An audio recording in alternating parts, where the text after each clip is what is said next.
Today I'll be talking about the pool mean group, where we use this model to estimate panel data.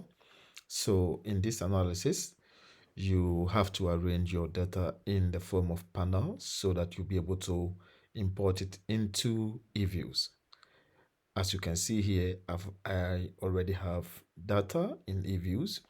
So I'll try to first of all select my dependent variable, and then afterwards we continue with the other independent variable. So I'll open this so you can see this is going to be my dependent variable, which is CO2, and you can see it's being arranged in panel form, as you can see here.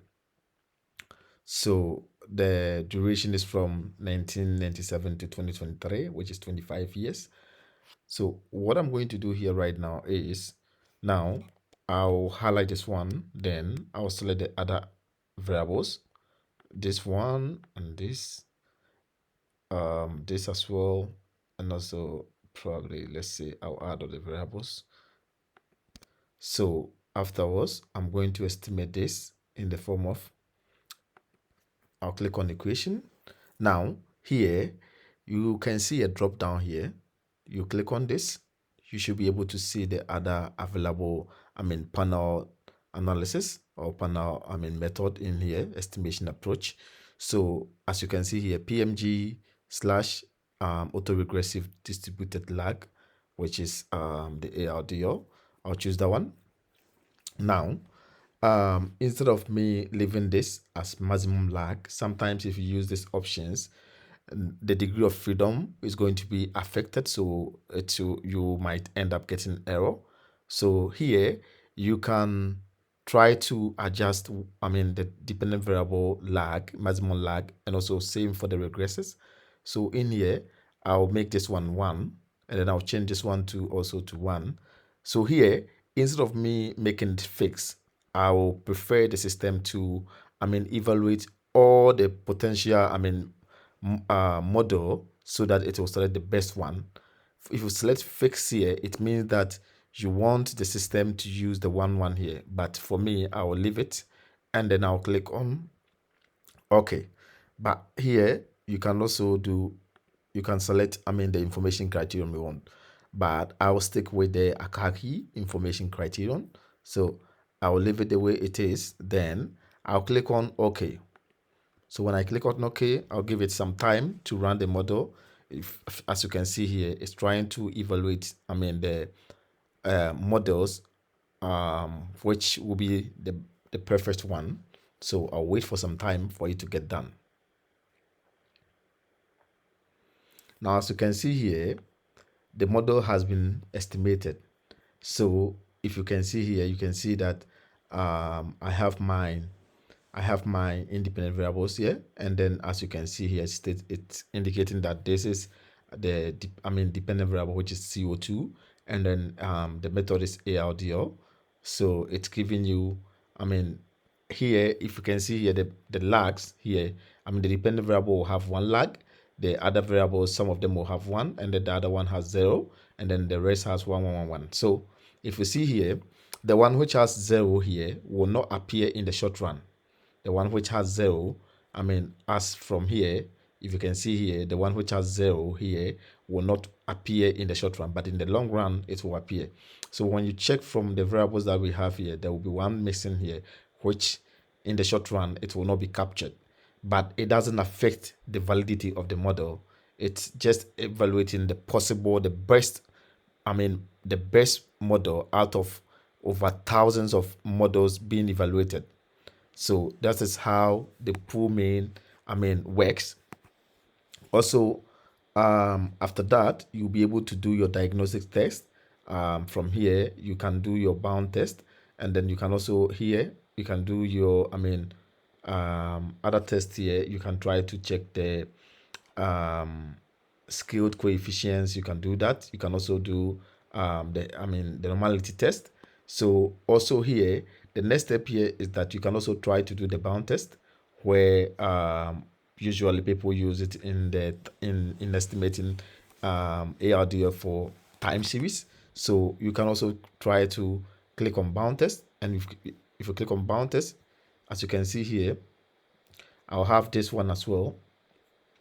So we are going to use the critical values here to determine whether the variables, the countries, independently converge to equilibrium, where you can see here Austria, there is a long run relationship between the variables in the Austria. You can see here Spain is not. You can see Estonia not. Finland not. France, you can see there will be equilibrium among the variables, and then you can see Greece is also a little bit close when you compare to the lower upper bound here. So we use this process to be able to determine the the bound test for individual cross sections. So this is all about the pool mean, and it shouldn't be complicated to be able to estimate it in eViews. So I can just go back, click on OK, and then it has to try to estimate the model again, because I went outside the model to check other diagnostics tests. So now it's done again. So in here, we have to, you can see that this is the short form of energy use. So it means that energy usage increases CO2. This is the short version of manufactured value added. So here it also increases CO2, and then this is research and development. It also increases CO2 emission, and then this is renewable energy. It's according to the model, it says that it increases it, but in reality it should have decreased CO2, where people are try to adapt to renewable energy.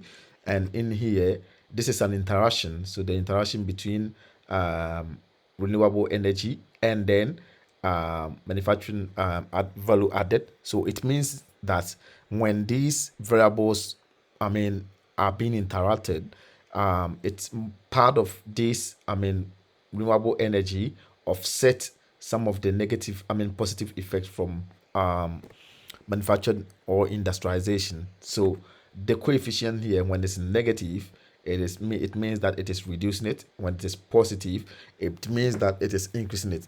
So we only interpret the coefficient when it is significant. So if, as you can see here, all of them are significant here. If you can see here, all of them are significant. Now, when you go to the short run, what I'm much interested is the error correction term, which is the co-integration equation here. So if you can see here, it is significant, and then if you can see the coefficient is very small. It means that it's around 4%. Adjustment in each period. So if you can see here, it's very, very small. So you can see it's very significant here, which is around 1%. And then the rest of the variables, you'll be able to, this one you don't need to interpret it in terms of for research papers. The rest, which are significant, you should interpret them because they are all statistically significant. And that is it. So if you want to interpret your coefficient, make sure they are significant before you interpret them.